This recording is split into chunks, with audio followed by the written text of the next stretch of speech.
Welcome. In today's video, we're diving into the latest update on X, formerly known as Twitter. This new feature allows you to let your public data, interactions, and activity with Grok be used to help train and improve X's AI technology. If you've been curious about how to manage your data settings with Grok, stay tuned because I'll walk you through every single step on how to enable it right on your PC. First, open X in your web browser. Make sure you're logged into your account. Once you're on your home page, look at the left-hand side and find the main menu. From there, click on More. This will open a drop-down menu with several options. Next, select Settings and Privacy. This is where you control most of your account's privacy preferences.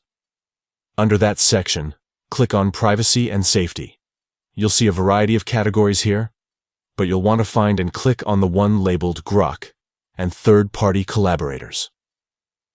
Now, this is the key part. Look for the option that says, Allow your public data, as well as your interactions, inputs, and results, with Grok and X AI to be used for training and fine-tuning. There will be a checkbox next to it. Simply check that box to turn the setting on.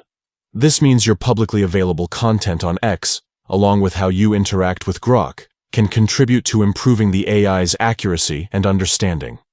Once you've checked the box, your changes are automatically saved. You can always return to this menu anytime if you decide to turn the setting off later. And that's it. You've successfully allowed your public data to be used for Grok's AI training on X Web. This update gives you more control over how your activity supports AI development directly within the platform. If you found this quick guide helpful, make sure to give it a like and share it with others who might want to adjust their settings too. Thanks for watching.